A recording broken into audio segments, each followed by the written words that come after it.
following is a special presentation of HBO Sports.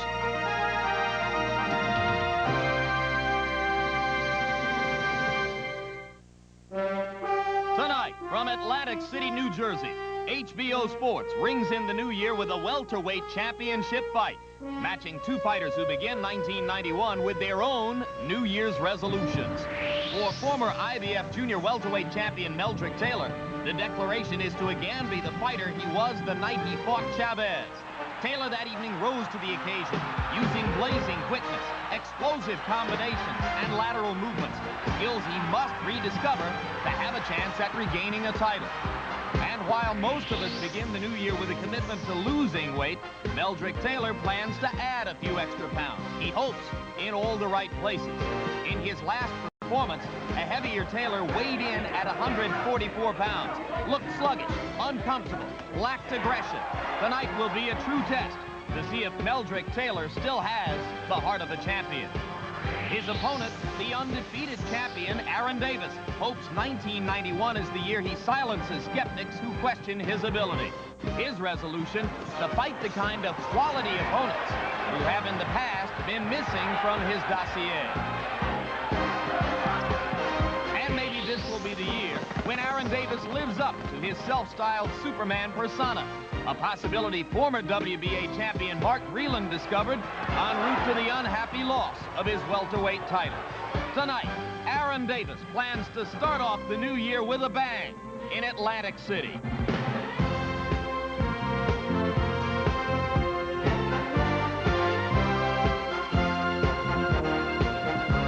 Very wobbly, the center of the ring, takes another right hand, now tries to fight off the ropes. Unbelievable!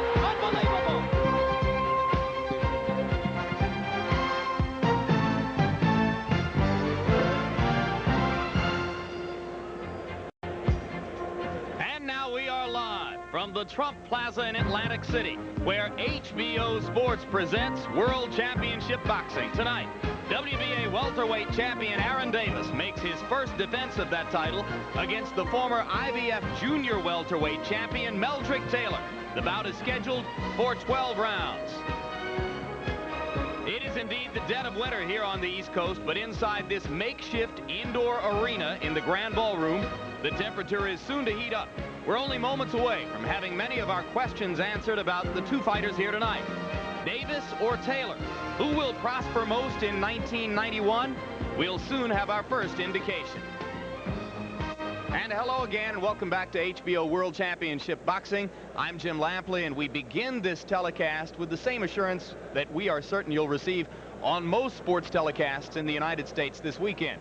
That we are fully aware of the difference in importance between what you'll be seeing with us tonight and the events taking place half a world away. And with an eye toward that, our executive producer, Ross Greenberg, will be monitoring CNN for the next 2 hours, so that if an event takes place which is of compelling importance, we will let you know. And those of you who wish to will have the opportunity to switch back to a news channel.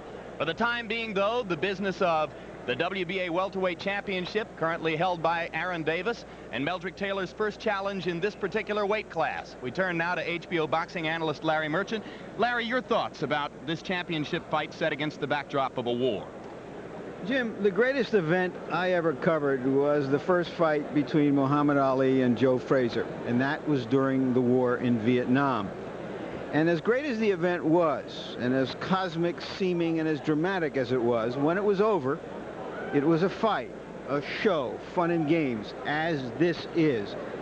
War just tends to remind you of what we do if you need reminding. Enough said. Of course, the marquee value here tonight belongs to Meldrick Taylor, partially as a result of his fabulous battle with Julio Cesar Chavez last year. He's regarded by many as a really great fighter, but there are also a lot of experts who think that this fight is particularly dangerous for him. How dangerous? Well, Jim, it's not a stroll on the boardwalk, let's put it that way. And there are two reasons for it, both spelled Aaron Davis. Davis is a true welterweight, the biggest, strongest fighter that Taylor has ever fought. And so there is always the question in the back of your mind, what if this bigger, stronger guy happens to land his best shot on Taylor? What then? And secondly, he's undefeated. And as the late Jimmy Jacobs used to say, when a fighter hasn't been beaten, it's hard to beat him because he doesn't think he can be beaten. So this can be a dangerous, hard fight for Meldrick Taylor, and a good one for us. And indeed, as at this moment an unbeaten champion, Aaron Davis represents the successful continuation of what has been a dubious tradition in the sport of boxing. For more on that, here's a closer look at Aaron Davis and the men in his corner.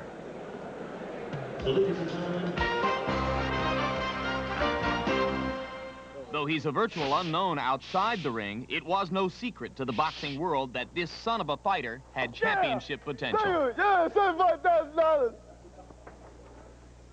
I did it.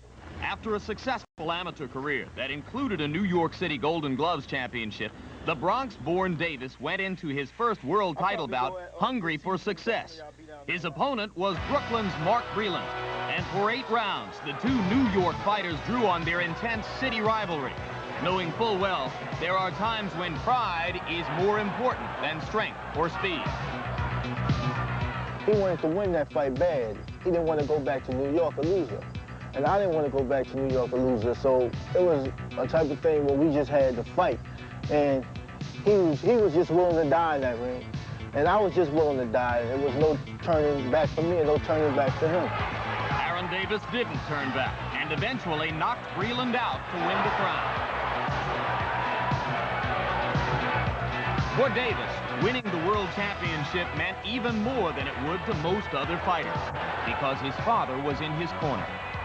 I was the last one to rush the ring, but I finally got myself together, and, you know, he made me very, very happy.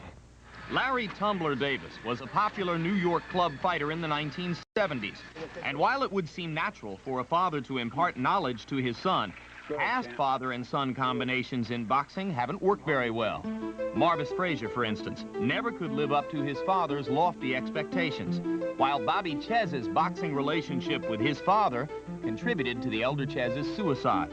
And although Bill Douglas is now back working with his son, he did sit out Buster's brief reign as world champion. But with Tumbler and Aaron, the relationship seems to work. Perhaps it's because the two have an interesting buffer in co-manager and trainer Billy Giles. Look at this here. You know, I like some of those. And what might be even more important than just having Giles around is the manner in which the 3 men treat each other. Man, I want you to go fishing, though, man. That water's so hot, man, it won't move. We have a good relationship. We act like friends. All 3 of us, we do things. We argue like friends. We train, we run, we talk, we hang out.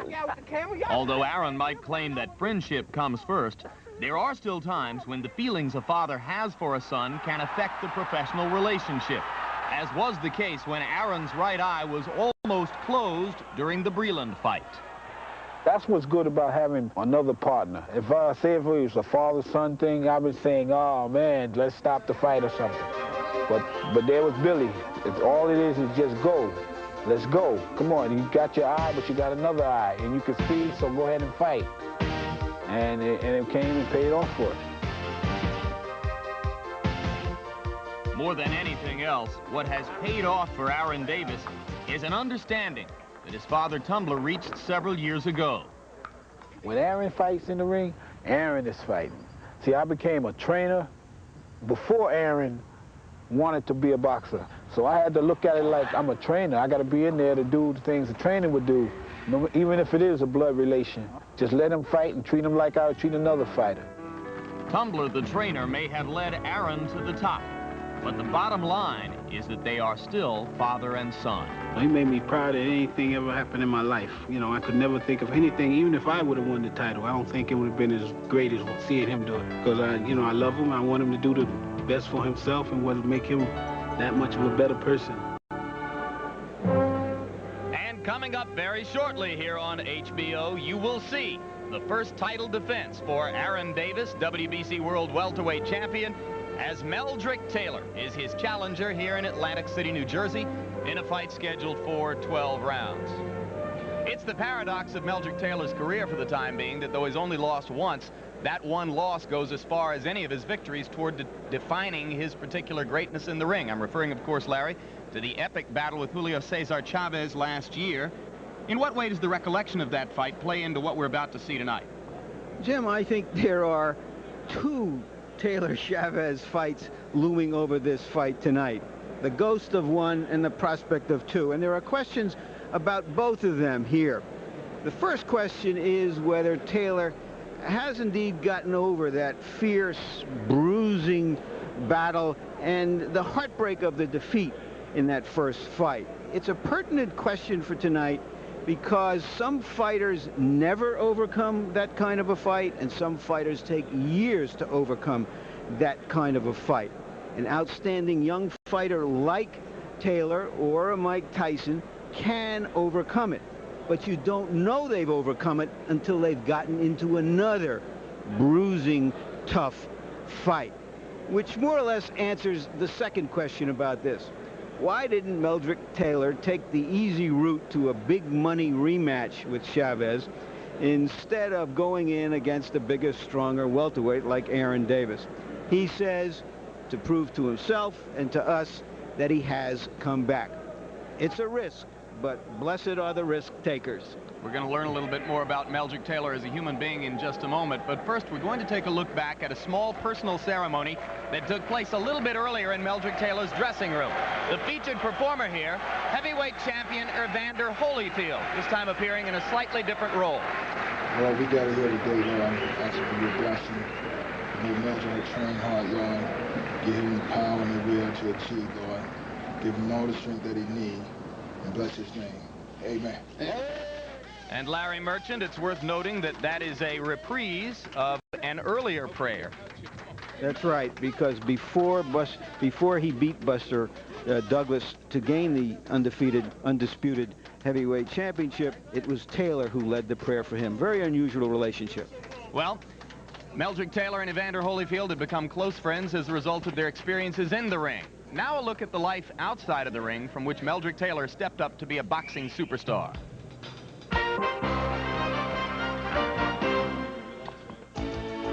It's called the City of Brotherly Love, and its name is synonymous with history. Home of the Liberty Bell, seat of independence. But in the boxing world, Philadelphia means tough streets and tougher fighters, like Matthew Franklin, Gypsy Joe Harris, George Benton, and now a former champion certain to make his mark in the 90s, Meldrick Taylor. This is the old neighborhood that I used to live in. I grew up on, it's called Nicetown. It's not really nice, but that's what they call it. And, you know, back in the 70s when I was growing up here, there was a lot of gang warring and fighting and all that. That was the excitement that made the neighborhood so exciting, because they knew every day something new was going to happen. Some type of discrepancy somewhere in the neighborhood. This is my roots, man. This is my roots.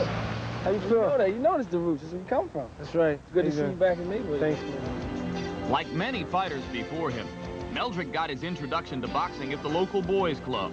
He was only 8 years old when he got his first boxing lesson from his older brother Myron.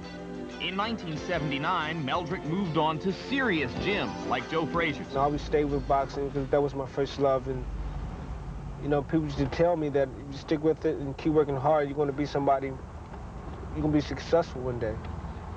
And I used to always, you know, take their advice and just kept working hard. In the red corner, A gold medalist in the '84 Olympics, an IBF junior welterweight champion as a pro, all within 4 years. Meldrick attributes his success and his strength to family and God. I lived my life by faith, and I believe in God. All the things that I was able to do up to this point in my life, it was from God, because God gave me the strength to do that. Okay, together, what's the U word? United, okay? So when we come together, it gives us what, Meldrick? Unity, right? Yeah. Unity, okay? The other force in Meldrick's life is his 4-year-old daughter, Melanie. The relationship has changed his outlook and given him a reason to look to the future. That's my best friend I have. And she's proud for me to be her father, and I'm proud for her to be my daughter. Even when she grow up and be a mom one day, get married, have kids, she can tell her kids that I had the best daddy in the world. Champion of the world. Meldrick didn't realize how much he'd need that religious and family strength until March 17 of last year. It helped him get over the devastating loss to Julio Cesar Chavez.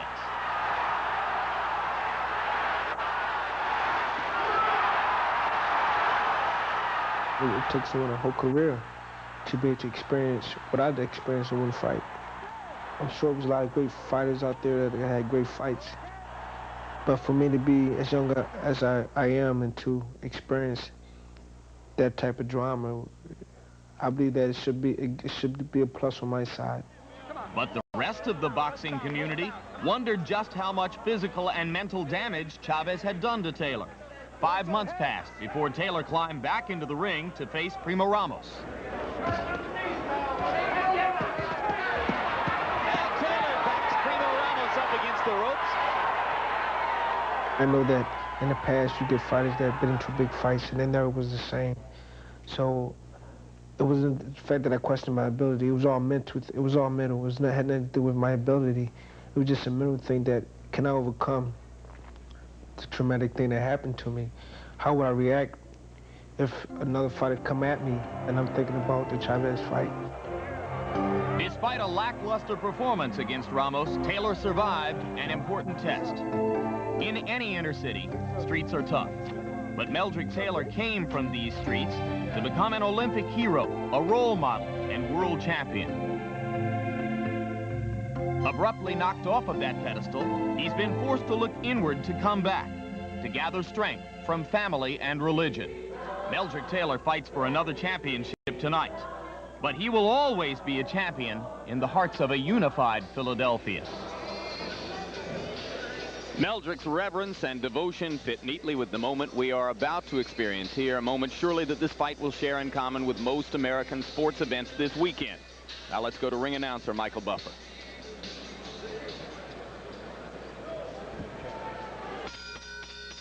Ladies and gentlemen, we are just a moment away from tonight's World Championship event. But as you all know, the world faces a moment of crisis tonight. On behalf of the entire Trump organization, Madison Square Garden Boxing, Main Events, and HBO Sports, let's all join together tonight and have a moment of silence, and all of us in our own way, by thought or by prayer, wish and hope for the health, safety, and well-being of all those in harm's way in the Middle East tonight. Oh, say, can you see by the dawn's early light what so proudly we hail at the twilight's last gleaming, whose broad stripes and bright stars through the perilous fight o'er the ramparts we watched were so gallantly streaming, and the rocket's red glare, the bombs bursting in air, gave proof to the night that our flag was still there. Oh, say does that star-spangled banner yet wave o'er the land of the free and the home of the brave?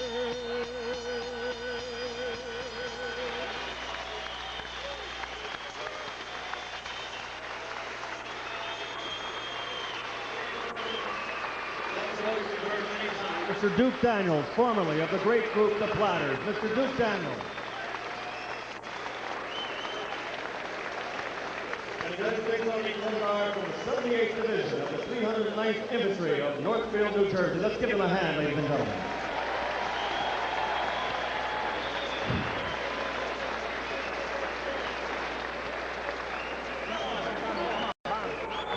Let's go.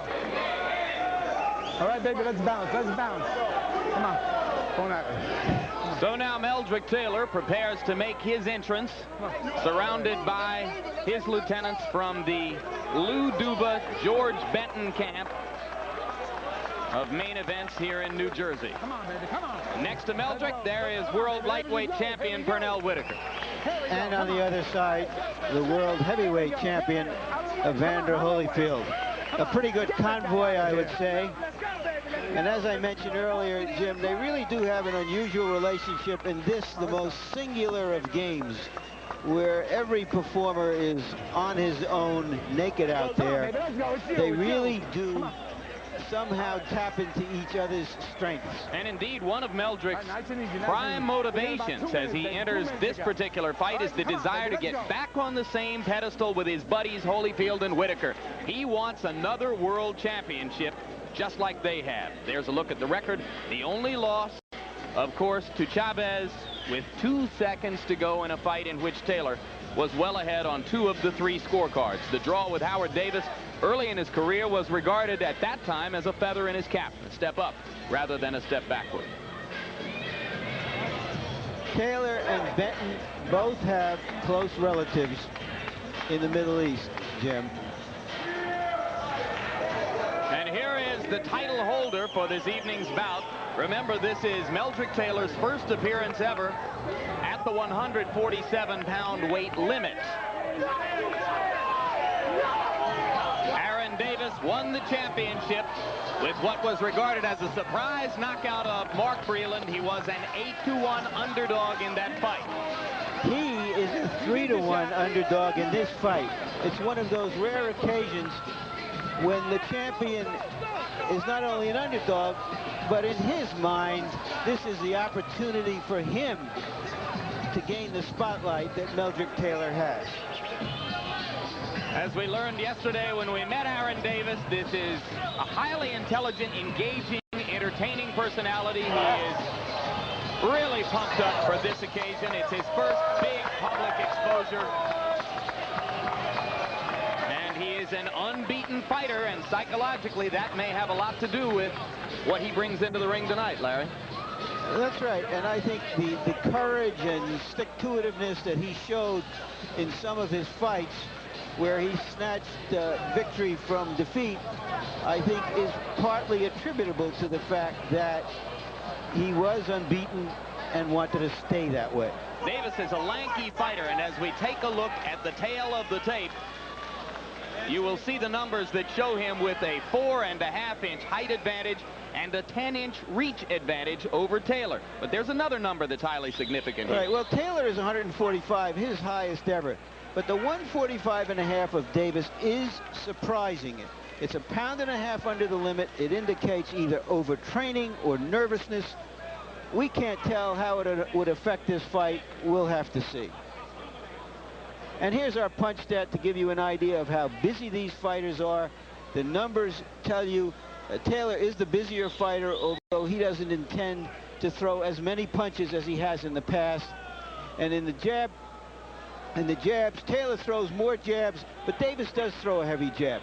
Numbers are nice, but they can be misleading. They can give you some revealing insights into a fight. But what really makes a fighter is what's inside him and how he deals with adversity. Here in his last fight, a non-title fight, Davis actually was knocked down by a fellow named Jorge Masonette. But he got up and he went on to win that fight by a knockout a couple of rounds later. He has holes in his defense, but not in his heart. And the rules for the WBA championship fight: 3 judges will score it on the 10-point must. No standing 8 count. The 3 knockdown rule is in effect, and neither fighter can be saved by the bell in any round. Right now, let's go up the ring announcer, Michael Buffer, for the pre-fight introduction. Welcome to the featured bout of the evening. Tonight, Madison Square Garden and main events in association with the undisputed, undefeated King of Beers, Budweiser, presents this featured bout of the evening. It is sanctioned by the World Boxing Association. Here at ringside, legal counsel James J. Binns, Esquire, and it's sanctioned and approved by the New Jersey State Athletic Control Board, Larry Hazard, Sr., Boxing Commissioner, Chairman Jerry Gormley, board members Gary Shaw and Richard Harrison, Deputy Commissioners Lawrence Wallace and R. Yogi Hiltner. The three judges assigned at ringside scoring this bout on a 10-point must system are Frank J. Cairo, Phil Newman, and Vinnie Renoni. Chief Physician, Dr. Frank B. Doggett. Attending physicians, Dr. Earl Shaw and Dr. Paul Williams. The timekeeper is Roosevelt Gilbert. Counting for the knockdown seconds, Randy Newman. Supervisor at ringside for the WBA, Mr. York Van Nixon. And now, ladies and gentlemen, from Donald J. Trump's Trump Plaza Hotel and Casino here in Atlantic City, New Jersey, let's get ready to rumble! 12 rounds of boxing for the WBA Welterweight Championship of the World. The referee for this bout, the 93rd time in a world title contest, is Arthur Mercanti. Introducing first, fighting out of the blue corner. He's wearing the black and white leopard trunks and weighs an even 145 pounds. This 1984 Olympic gold medal champion has brought a professional record into the ring with 25 victories, 14 KOs, only 1 defeat and 1 draw. Ladies and gentlemen, from Philadelphia, Pennsylvania, the challenger and former IBF Junior Welterweight Champion of the World, Meldrick TNT Taylor. And fighting out of the red corner, wearing the red and blue trunks in sequins, he weighs 145½ pounds. His professional record, 32-0, 20 KOs. He's from the Bronx in New York. Ladies and gentlemen, the undefeated WBA Welterweight Champion of the World, Aaron Superman Davis.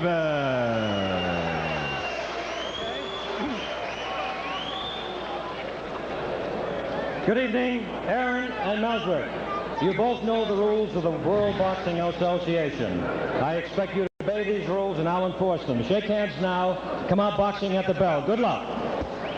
Jim, Arthur Mercanti, who is 70 years old, was the referee in the fight I mentioned earlier. Ali Frazier won. One other note, Davis has said he intends to make this first round the 13th round of the Chavez fight. Let's see if he comes out that hard. He expressed the desire to pressure Meldrick and try to knock him out in round 1. But it's interesting to also to note, Larry, that Meldrick Taylor was here very early this evening, an hour or so earlier than he normally would have been because of a stablemate fighting in a preliminary bout on the undercard. He has broken a sweat and has been warmed up for quite some time. Davis came into the ring dry in the upper body.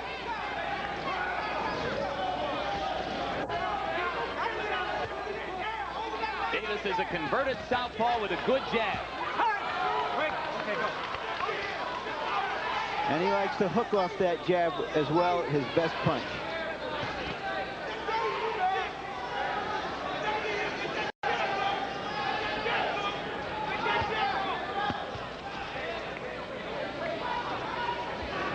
You can see the reach advantage.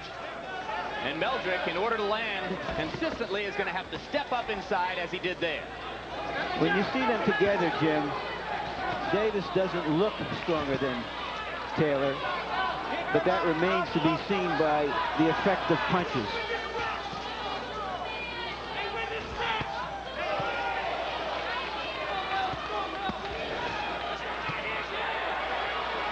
Taylor flurrying. He got in a low blow without getting any warning from Mercanti.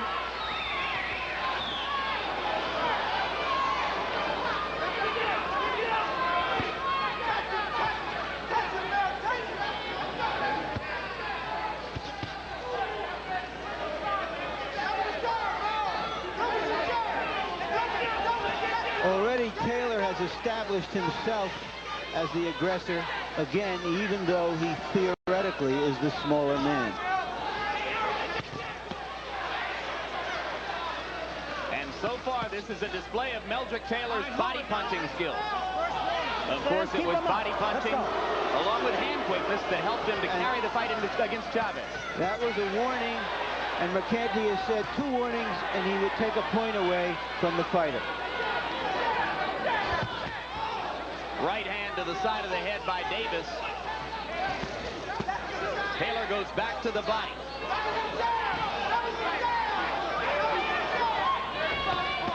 And already Aaron Davis is bringing his arms down to the side of the ribcage to try to guard against that body punching.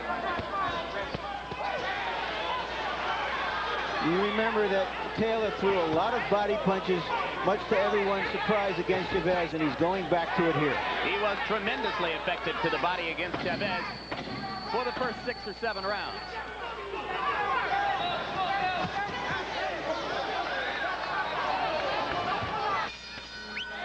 What was noticeable about that round to me, Jim, was that Taylor is not throwing as many punches. He's trying to throw harder punches than he used to.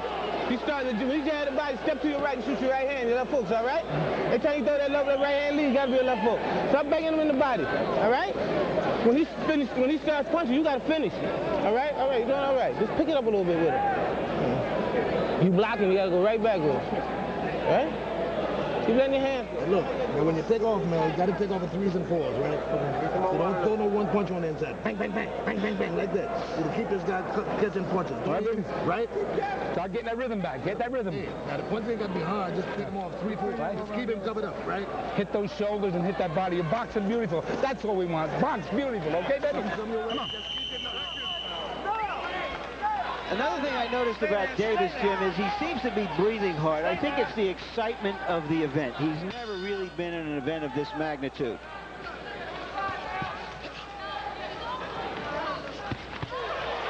Good combination by Meldrick Taylor to begin round 2. And after the effective body punching in round 1, it looks as though Meldrick might want to go upstairs a little more in the early part of this round. Now he goes back down to the waistband.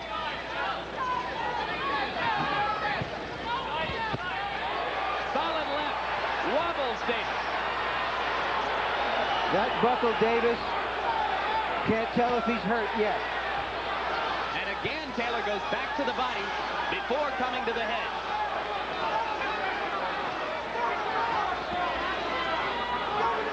All right, break. Don't get a break.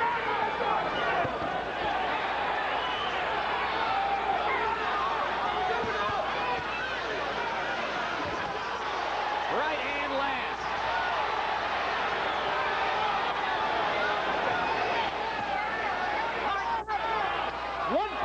Deduction. Here, let's go.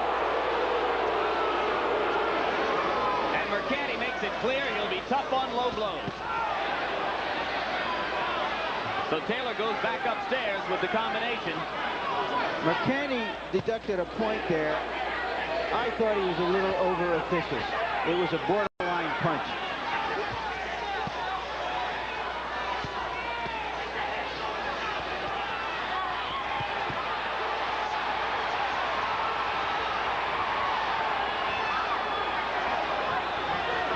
Taylor showing the legendary hand speed, but using it more economically than ever before.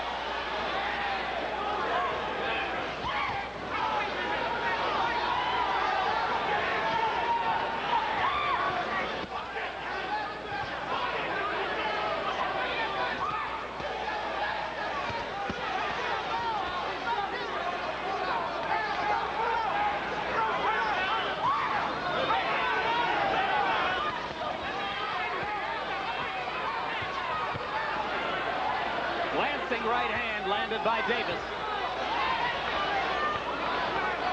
Taylor wild with the overhand right. Back to the body. Up until now, Davis has not used, again, his theoretical strength. He has not imposed it on Taylor.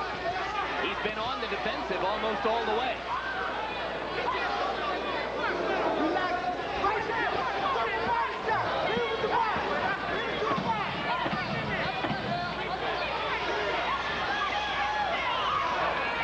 Davis comes forward and pressures Meldrick against the ropes. But only at the end of a full round of precise power punching by Meldrick Taylor. You give him the goddamn breaks. Fight him. You ain't using your strength, boy. Just go to him and fight. Make him miss and fight. Just keep getting off. You ain't doing no fighting. You just blocking. You ain't fighting. Let him go. Your arms will warm up. Let them hands go inside. Let them go fight. You understand? Stop loading up with 1 punch. So why you the champ? Take your time. You understand? Because you got I'm gonna regroup. Right. That's it. And you got 10 more rounds. And go out there with this time and just stick and stab this guy. Let's take a look at the left that buckled Davis. It was from long range, very quick, but you notice that Taylor was more flat-footed than we have sometimes seen him.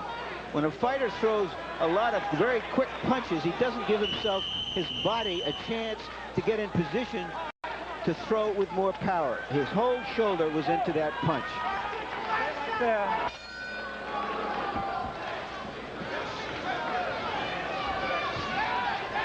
How do you like the color combinations here, Jim? Leopard, blue and red sequins, blue gloves. Well, you've come a long way, baby, we would say to the sport of boxing.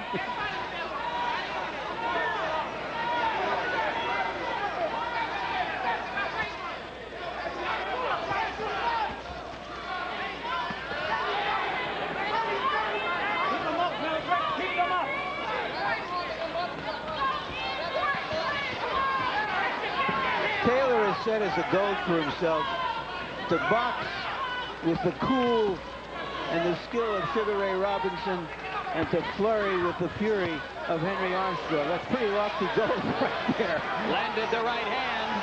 Davis wobbly again.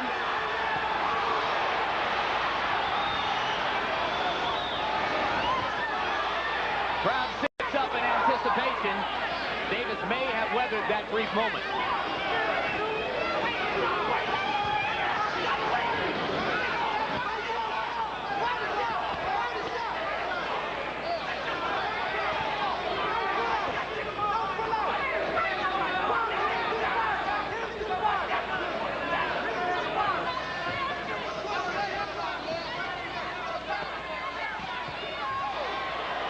Still body punching, setting it up for Meldrick Taylor. To the ribs, and then upstairs. Four-punch combination. Blows. Yeah, they all landed, too. He liked it so much, he tried it again. Taylor smiling as he glances toward his corner. Lands the straight right. He's been uncharacteristically wild with a few of those looping right hands, Jim. I think that's just dramatizes his interest in throwing harder punches now.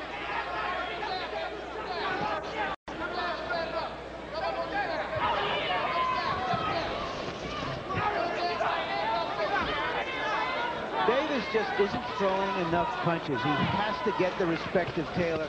Otherwise, he won't get into this fight. That's a second warning. Davis looks frustrated by the body punching and the hand speed, and now he mounts a combination and lands 3 in a row.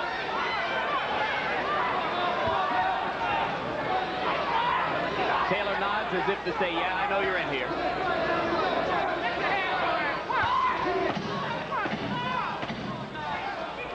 If there is any fallout from the Chavez fight, I haven't noticed it. Stop.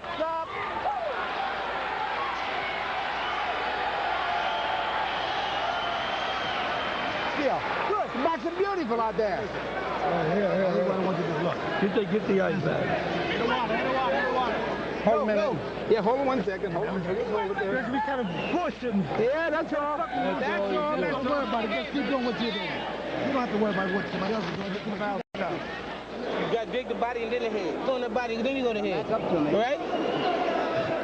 You need to pick this shit up. 3 rounds, you know they're getting it to him. You want to win this thing? Go get him. Show him why you a champ. You want to be champ, you got to go get him. You got to show him. All right? Sit back, champ. Go get him. You got to go get him. Harold Letterman, our unofficial official. How have you scored it so far? Larry, all 3 rounds easily for Meldrick Taylor. I've got a 29-27, taking into consideration the 1 point that referee Arthur McCarthy deducted from Meldrick Taylor in the 2nd round.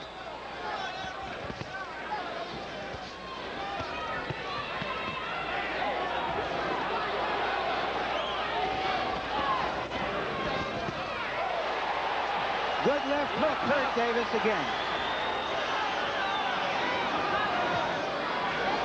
Marks the third time in the bout that Taylor has wobbled Davis momentarily. Twice with left hooks. You have to keep in mind that Taylor wasn't known as a big puncher as a lightweight. And now he's fighting as a welterweight. George Benton has worked and worked to get Meldrick to settle down on his punches, take his time, and the effects are obvious tonight. Knocks out of it.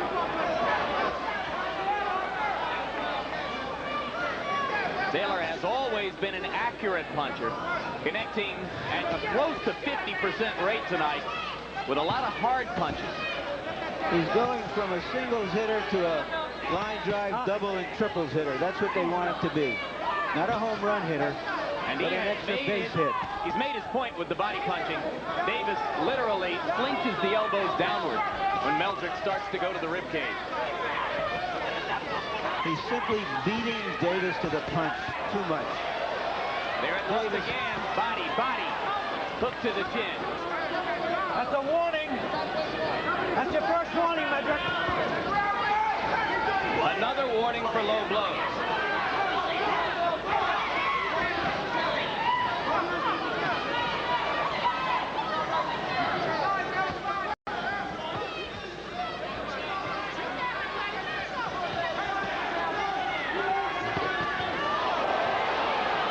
Hard right hand followed by a right uppercut. But Davis stays in there. Champion is taking a lot of punishment. Remember, I said earlier, he has holes in his defense, but not in his heart. And he is taking some real punishment here. And now fighting back or trying to. I think we can agree this is a much superior Meldrick Taylor to the man who fought against Primo Ramos in Reno on August 11 and looked a little bit slow and sluggish for the first 5 or 6 rounds. There's been none of that tonight.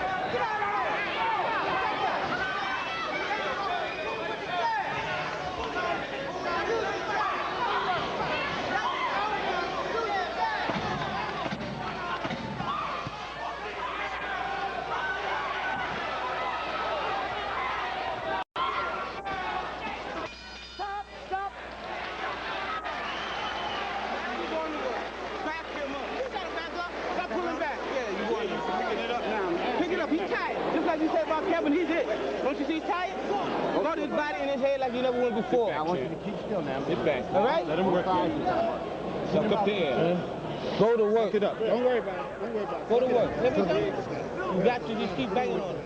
Hey, when he throws, when he finish punching, you got to go right back. You understand? Because he's going to try to go back. So keep going right back with him. Understand? Don't back out. Don't pull up with your head no more. You pulling up with your head. Don't even pull up. Stay right there in his chest. Yeah, I think you are. I think you are. You know, he's pushing down on the damn thing for Christ's sake. Now listen, this round, you got to jab the shit out of the guy now. Just walk around him one way then another. Just use a lot of jabs. Walk around. Yeah. Try not to get into a fight.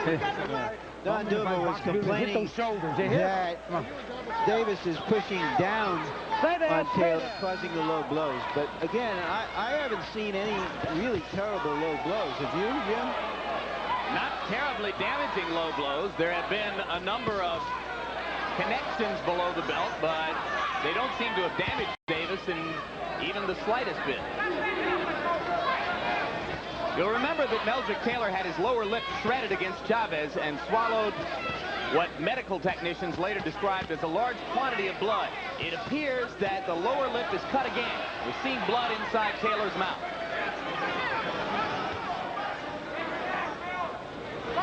It's familiar to him now.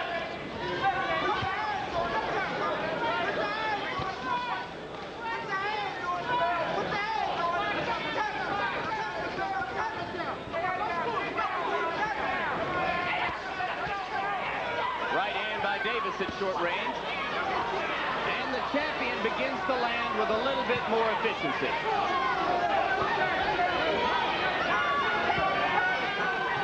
Well, the folks in Davis's corner told him that Meldrick was tired, and indeed Taylor has been considerably less active in this round than in the 4 preceding ones.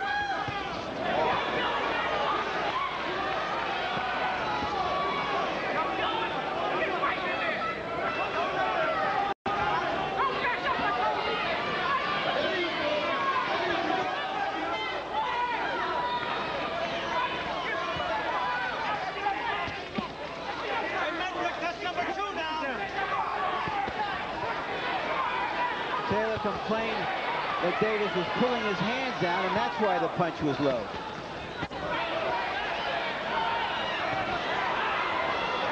Taylor coming to life now again. Right, after a sluggish start, he's going to a slugger's finish here.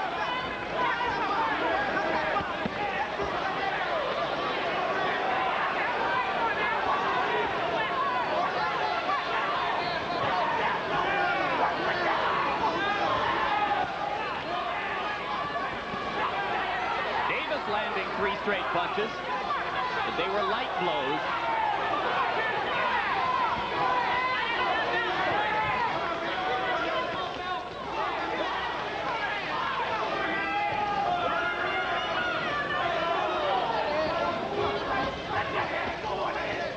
Keep them up, Meldrick.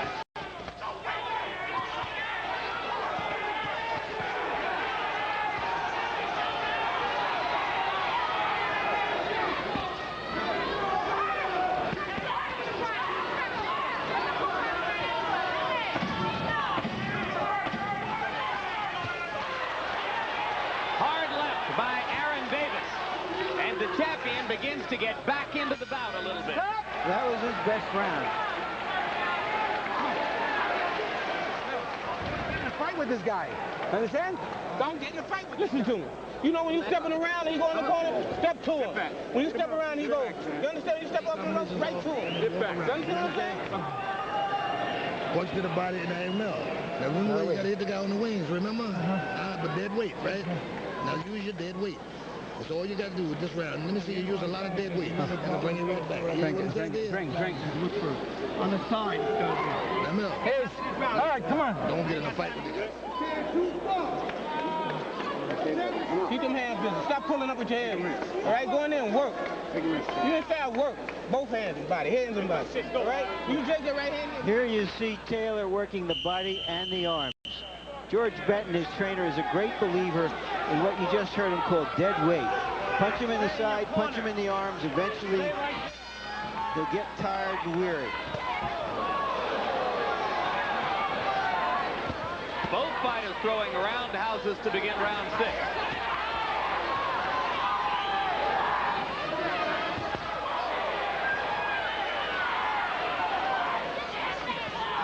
That's what Benton has in mind, if the arms come down and those punches start landing. Watch him.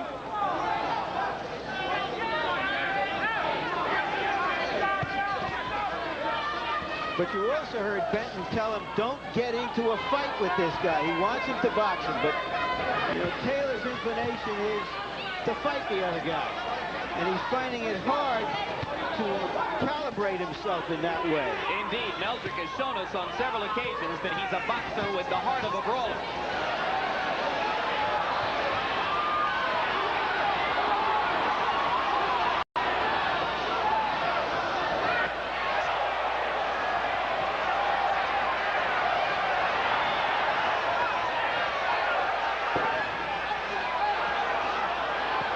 Davis landing a right hand.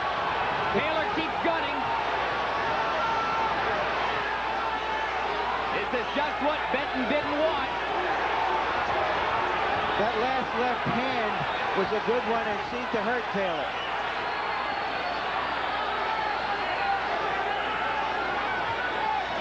And suddenly the bigger man's strength is becoming a factor in the bout.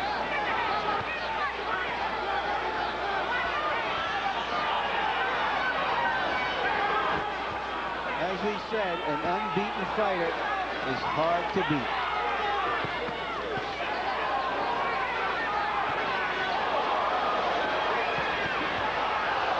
A triple left hook, 2 to the body, 1 to the head by Taylor.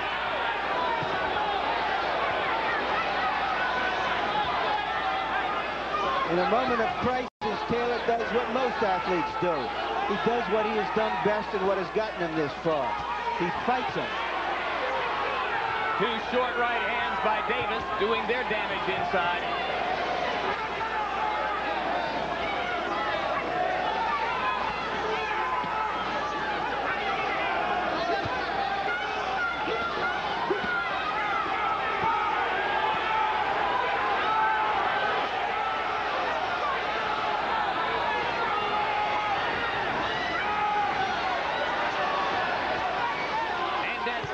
Comes alive and Taylor keeps throwing. The bout begins to become reminiscent of Taylor Chavez 1. That is absolutely true, Jim. It's becoming a real brawl. And Taylor nods to Davis at the end of that round as if to say, you're a fighter, pal. Get back. Get that in. Just stay to work. Stay your hand busy. Listen. Hey. Keep your hand busy. Keep your hand busy inside. When you dig that left hook to the body, left hook over the top. You understand? Stop backing up. You pull up with your head. Don't do that. Get back. You there, block punch and let him go. Now, you throwing this left hook to the body, you catch him on the elbow, right? Your left hook right back. Time it. Okay, now look, don't get careless. Now go out there and use a lot of Don't punch with this guy, right? Please, now, don't turn this guy, get low. Oh, you see, every time you turn, you make the guy miss. Now stay up, look, use the jab. Don't get into a fight with the guy. Okay. You got this, Jim, now? Now, come on, you're winning the fight now. You got to turn the guy. All you got to do, you don't have to get on your toes. All you got to do is just walk with the guy now. Walk, stick him and walk. Stick him and walk. You understand? We're halfway through this fight now. 6 rounds. Let's see if Taylor can control his fury.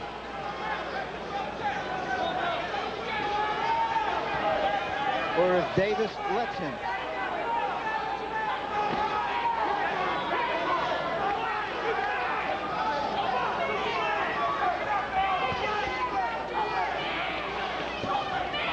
And Meldrick, watching now, turning now.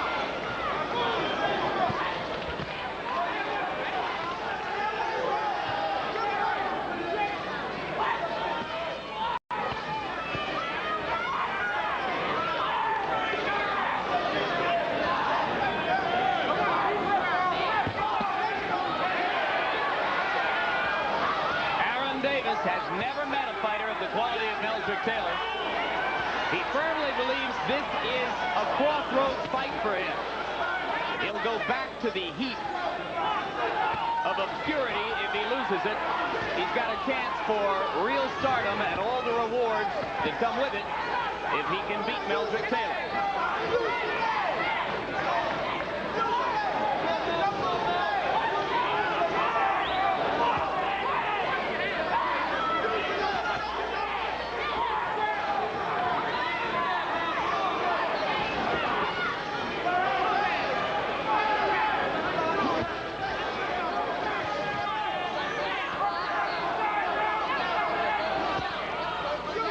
The pitched battle of round 6, both men are electing to box in round 7. Yeah, Aaron Davis has showed us that he's more than just a pretty pair of trunks.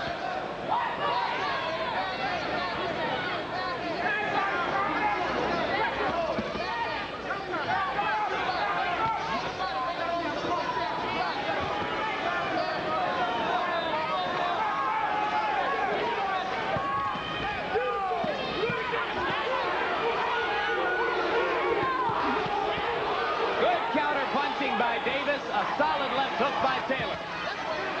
Both men scoring.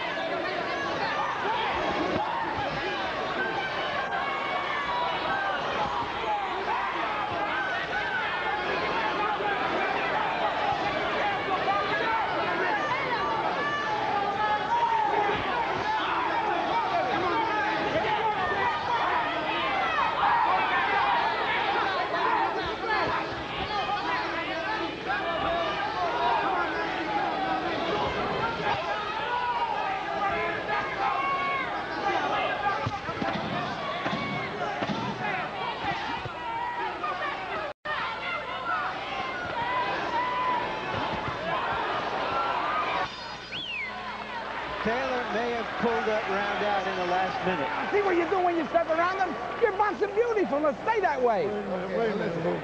See, that's the way to box it, see? Stay out of trouble. Just box the shit out of the guy. You got me covered? Key word is right there. When you get close, are you listening to me? Hold it. Now, when you get close, you gotta start to fight and find you. Just step around him. Take that circle, right? Slow, I'm telling you He's pushing his head down, huh? God damn it! You're taking his fight plan from me. Yes, you're doing. Quit taking the book. He's getting winded. Well, take advantage of this. Come on.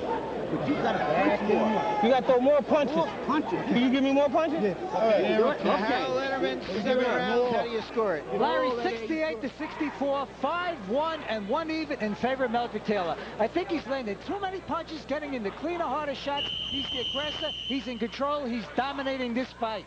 Aaron, stay there, Aaron. I agree with you on the score, but I can't say yet that I think he's dominating this fight. Let's see. You know you're low.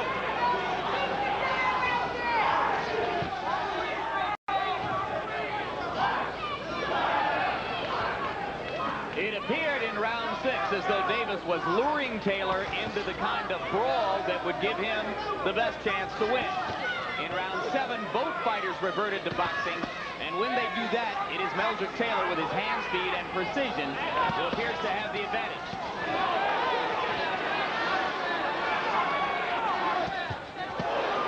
That right stuck right through those blue gloves. Let's see what Aaron Davis can do to try to get this fight back into a phone booth. 2 good jabs.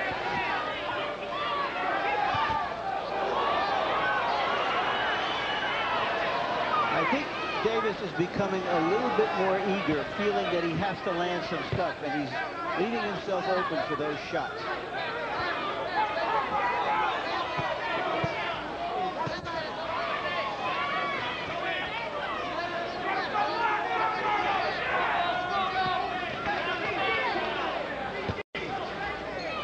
This is a much different Meldrick Taylor than the man you would have seen a couple of years ago, who could land upwards of 8 or 10 punches in a flurry, but they were light, fast, zipping blows. This is the boxing Meldrick Taylor.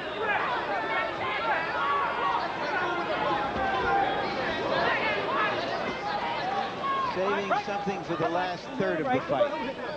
Let's go. Stop you hitting low. A lesson learned.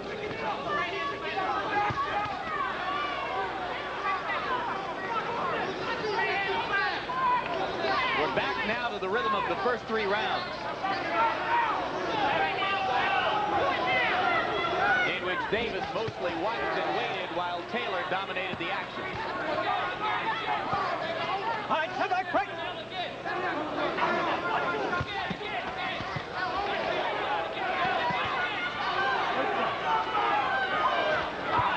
That's the second warning. Let's go. Number 2.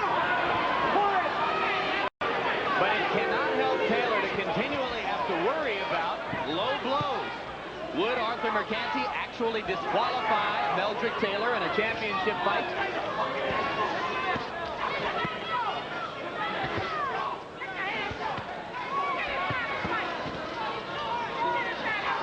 Those borderline blows are coming basically because Davis is so much taller, but he is taller. That's an advantage.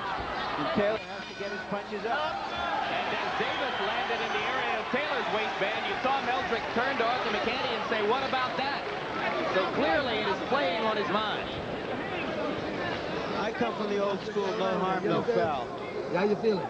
Hey, coming along good. Now you're going to get your second win. You know all the training you put in? Now your second win comes in, okay, baby? Now you can go. Now you're strong. Now you go. You're boxing beautiful. 4 rounds to go. And Mel, just box this guy like that. Don't get in no fight with the guy, you understand? All you got to do is walk around him. You know, just walk around. When you feel like you want to get up on your toes, fill it up.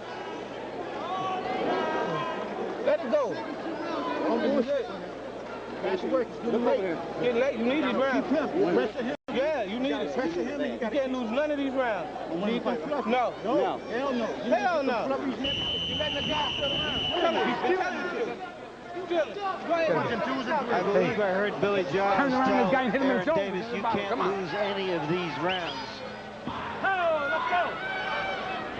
which is true. I mean, he can't lose this, Jim, but it's not a good idea if he wants to win the fight.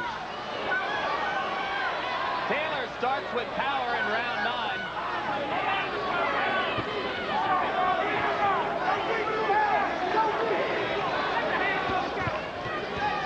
Actually, Larry, he said you can't lose none of them, as the English language took yet another body blow. But it has absorbed a lot of punishment in the last 20 years or so and has done it well. You mean another low blow? But it made sense to me. And to Aaron, I'm sure. And to A.J. Liebling, wherever he is. On the break. Go. Good job by Davis. A reminder to Taylor that the champion is still in there and still dangerous. But this is the Meldrick Taylor who stays away, steps around, steps in to land 2 or 3 blows at a time, and boxes with Aaron Davis. And now Mercanti warns Aaron Davis not to hold Meldrick behind the head.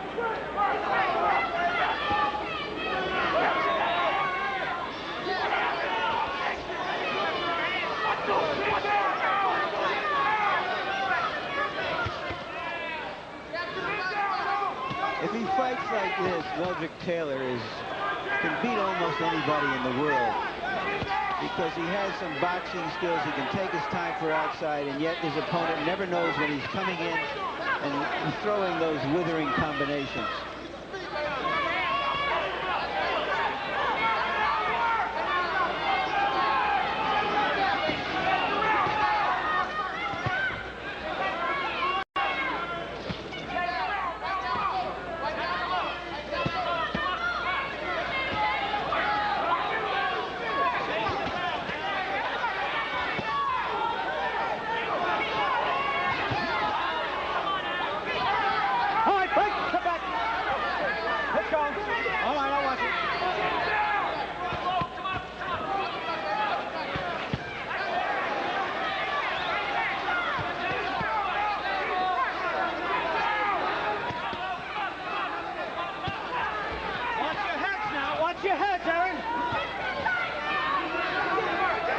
Good warning from Arthur Mercanti for them to watch their heads as both of them came forward.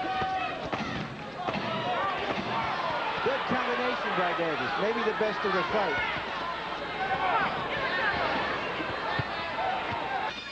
But Davis finds himself on the opposite end of 2 hard punches. You're winning the fight, baby. As Meldrick punctuates the round. But you got to be careful you don't get in a fight with this guy. The way you box, I know it. Well, look, just don't pull out with your head. You listening to me? Now don't pull out with your head up in the air. Those 3 or 4 punch combinations, right? All right. No rushing. All right. You're doing all right. You did all right. Do it again this round. Don't stay in front of it. Now boxing the same way. You understand what I'm saying? Oh. But tell you all that's all you have to do. You're supposed to beat on him. Uppercuts is the key in this shit. See him put his head down. You stand there, you load it up, and you ain't getting the punches off. You just got to let him go. Gotta do it. You're losing. Okay? Come on, You're losing the same fight. Huh? Come on, So come on and go get him. Let's take a look where he got inside on Davis, and Davis landed 3 quick punches before Taylor could pull the trigger. So for the second time in less than a year, Meldrick Taylor enters the closing rounds of a fight against an unbeaten champion with what would appear to be a lead on the scorecards. But it was at this point on March 17, 1990, that things began to unravel against Julio Cesar Chavez. Let's see what Meldrick Taylor has learned in the intervening 10 months. Another way to put it, Jim, right now, he's the WBA welterweight champion, if our scorecards mean anything. It's Taylor's to lose in these next 3 rounds.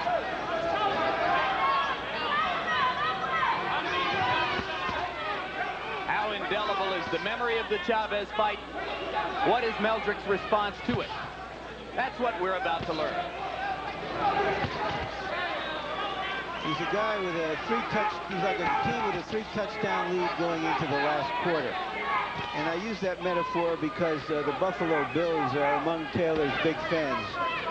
Bruce Smith and Jim Kelly have both been to the gymnasium he trains at in Virginia City.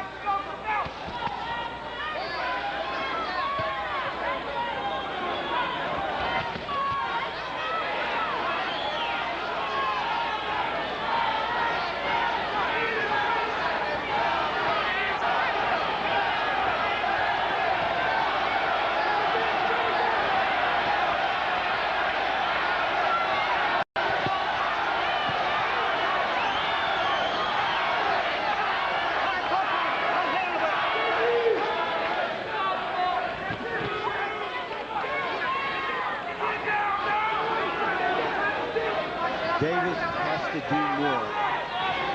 He's a champion. He's undefeated. He has to be a little bit more desperate and take some chances.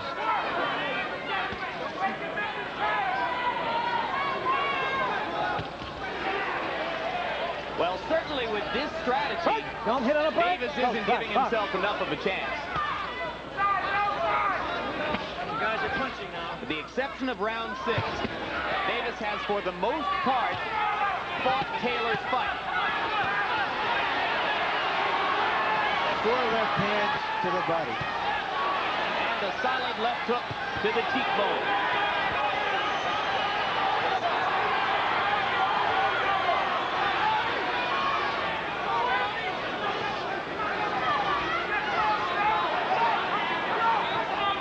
Davis's punches have lost their snap. He's pawing at Meldrick.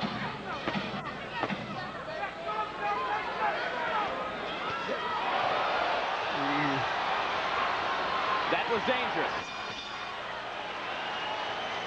A good left hand by Davis. But his left eye is beginning to close. Davis's left eye. Keep your hands up. It was the right eye which closed. You gotta let the Breland. hands go, go, go, go, go, go, go. You can see the swelling there. Stop backing up. Billy, Wrong punches. Give me the inside. The cut man is Percy Richardson. He'll go to work right now on Aaron Davis's left eye. Fight it. Just fight it. You see the end swell there. You got to keep going. That's precisely the instrument that Tyson's corner did not have with it in Tokyo against Buster Douglas. You just be quick, you catch him with it. Stomach and head. You just trying to hit him with it, get him down. Keep letting him go. There you see his eye when he was fighting Breland, and he had that eye for quite a number of rounds with a cut over it yet, and yet he still managed to win it. And here you see his eye now. It doesn't look serious enough to bother him for these next 2 rounds. Indeed, should you ever question the willingness of Aaron Davis when his eye was swelled to grotesque proportions against Breland, it was Davis himself, not the members of his corner, but Davis who pleaded with the doctor, don't stop the fight, don't stop it, I feel good. He made his case and won this title. Hit on the break. We don't know if in the back of Taylor's mind he thinks of what happened last March in the last couple of rounds, but it may be in the back of Davis's mind.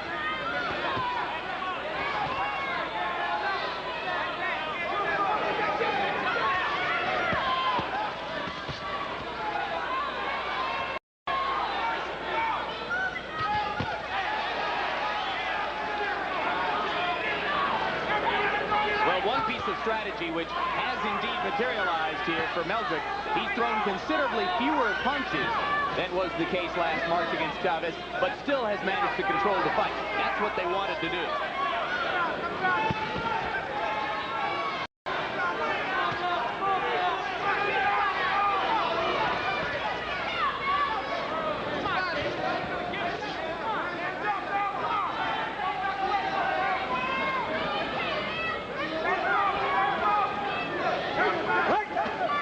When they say break, man, let's go.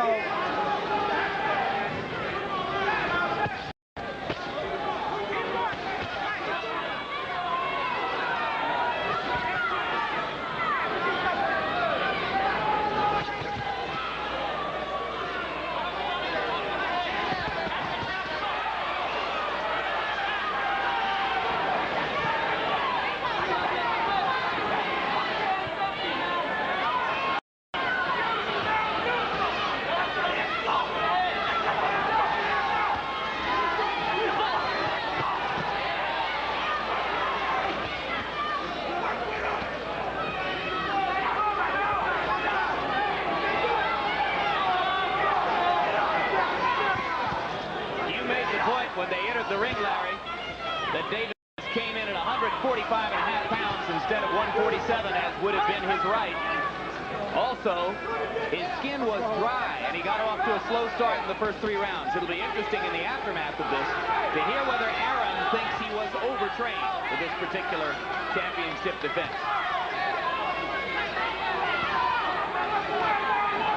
Well, he can use it for an alibi, but I don't think he would.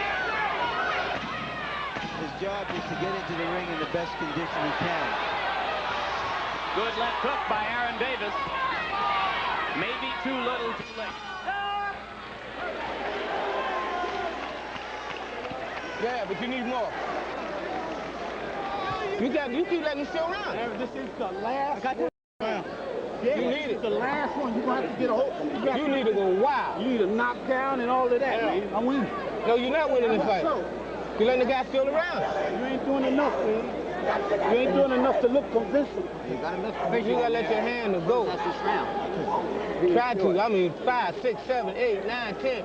You can't even stop for the whole round. Pamela. At the point that where you're going to get hit, you understand? You understand what I'm saying? Huh? Come on, let me do it. Come on, you're going to do it, baby. Hey, 3 minutes, you're the champ of the world. You got that? Now listen to me, man. Don't clown this round because it's an important round for you. You can't take a chance on getting hit with some crazy-ass punch by clowning. Now get down, stay down to business, you understand? Hey, get up and show this guy how strong you're out there. Yeah, fight like it. Harold, going into the last round, how do you see it? 9-1-1, 108 to 100. Very, very big for Meldrick Taylor. Keep him up, Meldrick. Keep him up last round, okay?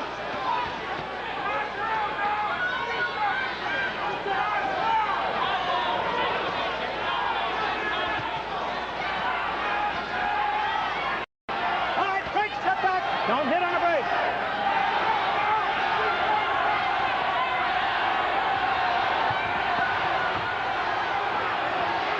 Round 12. This was Waterloo for Meldrick Taylor 10 months ago. Pushing down, Aaron. It is his absolute determination never to let it happen again. So once again, an unbeaten champion tries to pull out a dramatic come-from-behind victory against a Meldrick Taylor who has fought brilliantly. And is doing what a lot of people thought he should do in Las Vegas against Chavez, protecting his lead. Content to stay away. And that would probably be good enough tonight. You heard the problem of communication for Davis's corner. Their man said, I'm winning the fight. Maybe they got their point across, though, as Aaron Davis presses the issue.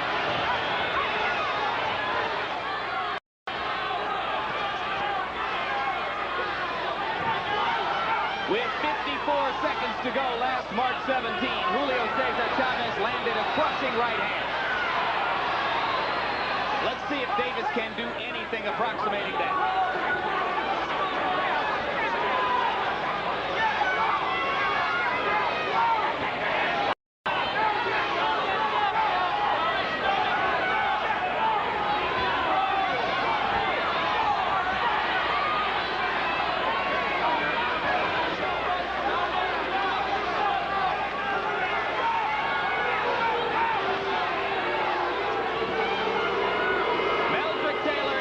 Trying to please the crowd tonight. These same people were saying how foolish it was to fight Chavez in the 12th round.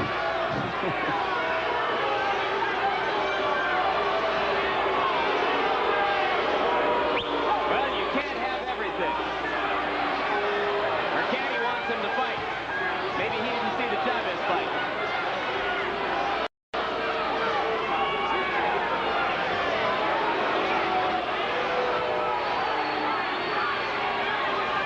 What a difference 10 months makes. Does Meldrick Taylor have another title? We'll soon see.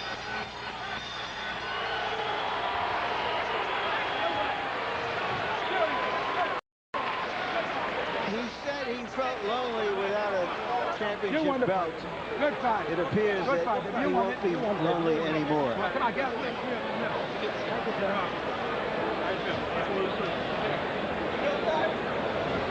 So Meldrick Taylor has left it in the hands of the judges. Right. You fought good. Don't forget, you had that power, baby. You had that power that strength. That's what it is.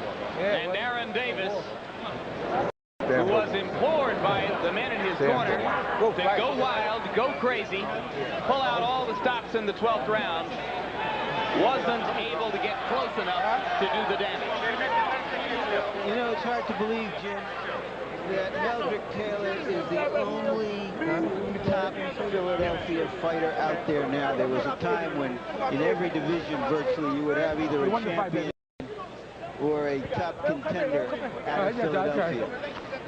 But he makes up in quality for what used to be quantity.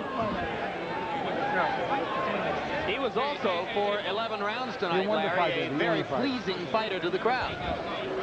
Well, he's always been pleasing, that tremendous hand speed, the combinations that you rarely see from fighters of this class.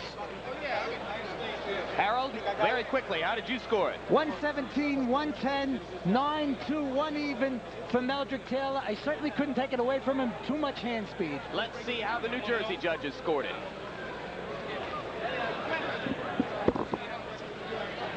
Let's go to ring announcer Michael Buffer for the official decision. Ladies and gentlemen, from the Trump Plaza in Atlantic City, we go to the scorecards. Phil Newman scores the bout 116 to 111. Frank J. Cairo scores it 115 to 112. And Vinny Benoni scores it 116 to 111 for the winner by unanimous decision. And new Captain Meldrick TNT.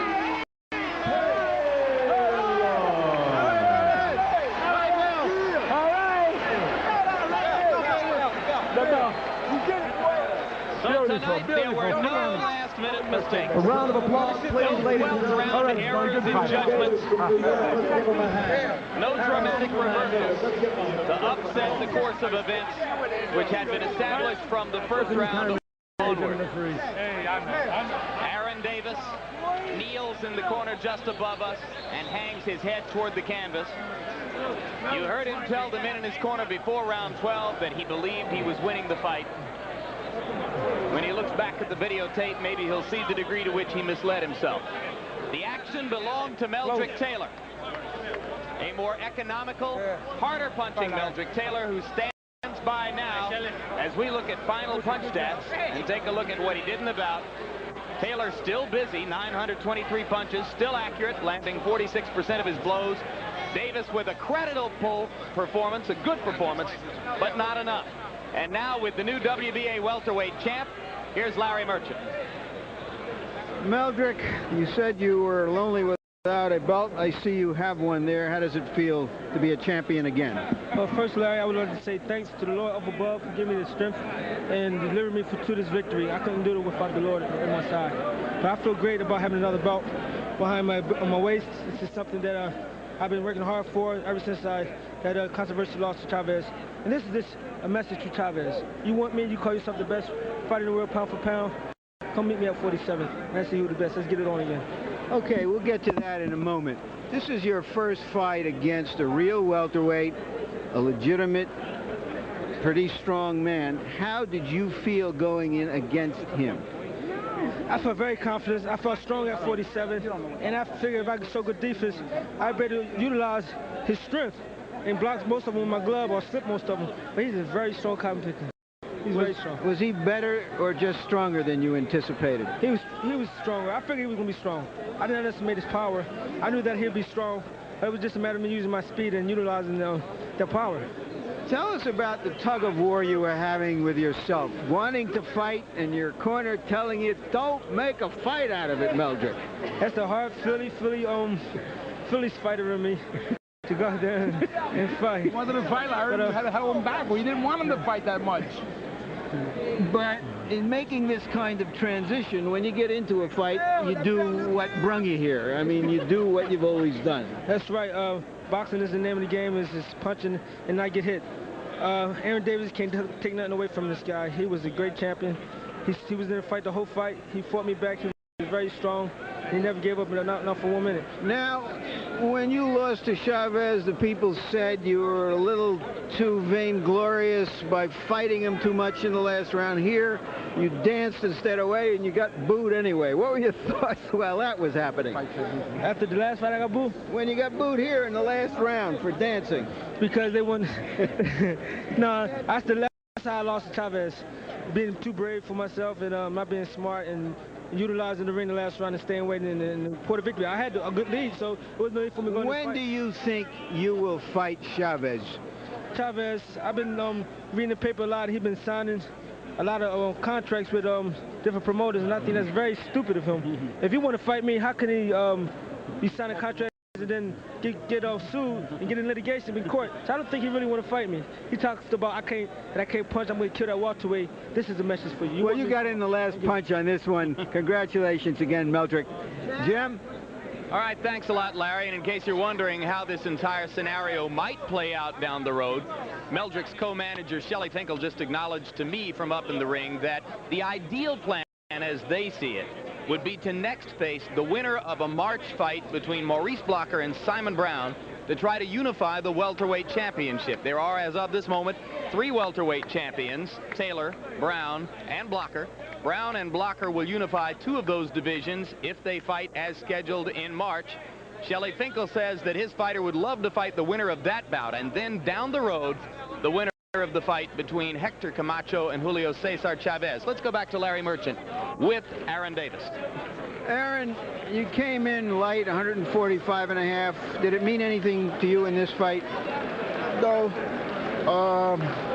It didn't mean nothing. I was really about 147. I felt they did something with the scale because I weighed myself for 2 different scales since I was here, and it was the same weight. In the morning of the fight, he was out running about 1 o'clock in the morning, so he was overweight, and the scales was like 2.5 pounds under.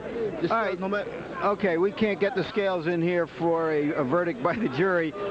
Give us your assessment of Meldrick Taylor after being in there for 12 hard rounds. Oh, he's a good fighter. He's fast and everything. I thought I pulled the fight out the last couple of rounds. You have called this a make-and-break fight, your chance to make it big. Do you feel you spoiled that, or do you feel you showed you can stay in with Taylor, and now other welterweights will come to fight you? I can stay in with Taylor. I proved it. I thought I won the fight. Aaron, thank you very much. Again to you, Jim.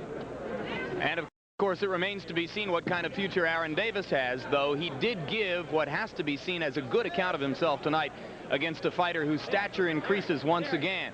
It is the lot of some great fighters, Tommy Hearns comes to mind, that after many, many victories, they are often more defined in the minds of the fight audience by their losses than by their victories.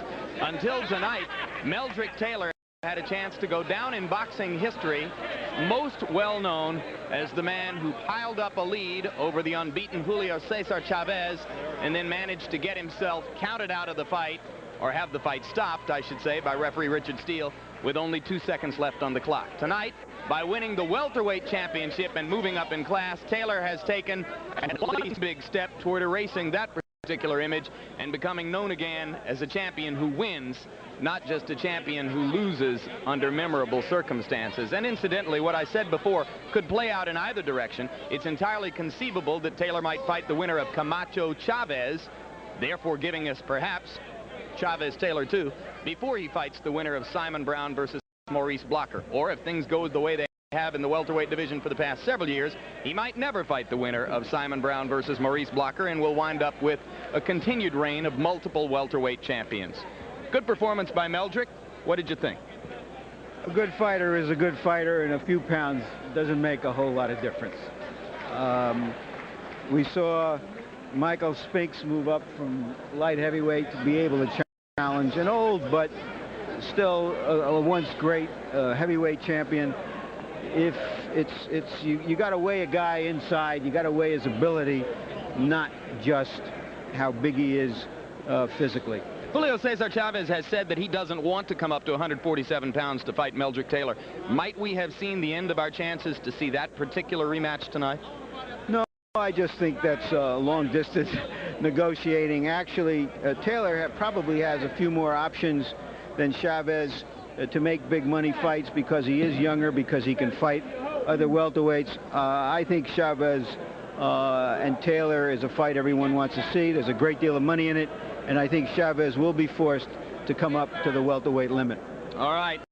And with an eye toward big events that could take place down the road, we take a final look back at Meldrick Taylor and his performance tonight en route to a unanimous decision, 116-111, 115-112, and 116-111 over Aaron Davis to win the WBA World Welterweight Championship. Stay tuned now, immediately following tonight's boxing coverage, for Top Gun on the East Coast and Tango and Cash on the West Coast. And be sure to join us this coming week for HBO's Inside the NFL, as hosts Len Dawson, Nick Buoniconti, and Chris Collinsworth review the NFL championship games and preview Super Bowl 25. Then on February 18, many of the world's finest figure skaters gather in Lake Placid for an HBO celebration on ice. And on February 23, World Championship Boxing returns with a doubleheader featuring Hector Camacho and Pernell Whitaker. So now for Larry Merchant and Harold Letterman, I'm Jim Lampley saying so long from Atlantic City, New Jersey.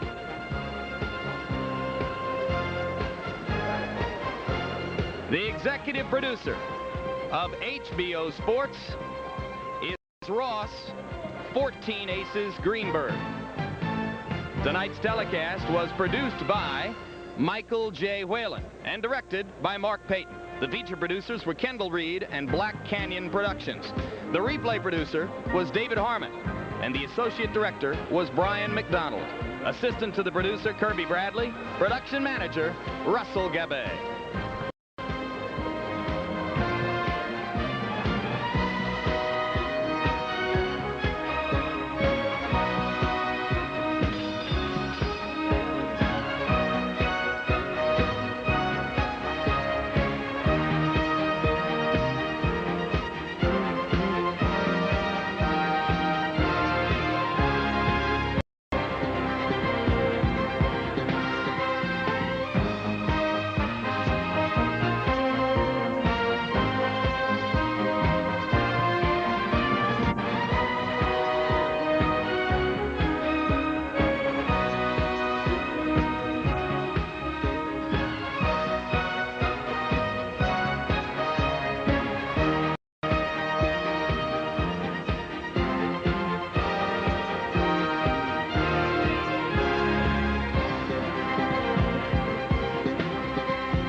Presentation of HBO Sports, the network of champions.